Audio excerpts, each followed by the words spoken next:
Welcome to Office 2010 Help Series with Mary Thomas and Howard Aiken. In this video we are going to be looking at why and how to use styles, particularly in Word 2010. So in this document we have used a combination of themes and styles. Each of these headings is using a style. Now what that means is that we have used this box over here, these styles over here. We have created that most of the text will be normal. So we've created a version of the normal style called Normal CT, and most of the text uses that style. This heading here uses the heading 1 style, and this green heading uses the heading 2 style here. What this means is that we can very quickly make changes to all of the text.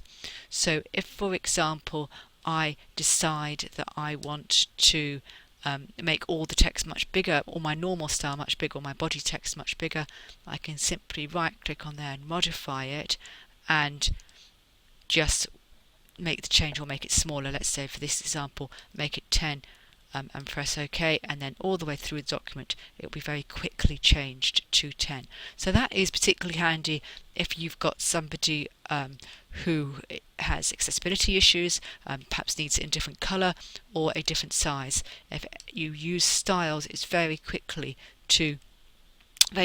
easy to change the font, the colour, the size of the text, or the font type, for example. The other reason for doing it is that it's a great way, very easy to create tables of contents. So if I wanted to create tables of contents in this document, for example, make a little bit of space there. This is how you do it, by using styles. If you go to References and Table of Contents, now I'm going to simply use a basic table of contents, very easy one to create using styles. So by one click I've created a table of contents.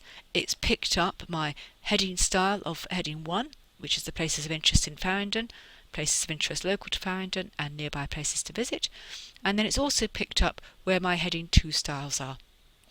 So, and it's worked out exactly where the page numbers are. So if I was to scroll down through this document, and let's even put a new page in here, I'm just going to press Control Enter to put a new blank, to start a new page. Then obviously that is now on the next page, which is page 2. So my tables of contents needs to be reflected. Now it is a bit of a pain if you've got a great big long document to have to go in and change every single page number.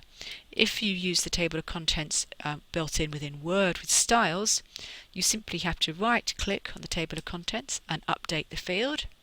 I'm going to update the entire table. You don't have to for this example, but it's safer to update the entire table just in case any of the heading names have changed, and press OK.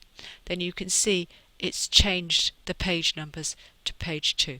So if you don't use styles for any other reason than tables of contents, that is going to save you a considerable amount of time, rather than having to type them out, changing them, and then having to keep modifying them whenever your boss comes along and changes the document.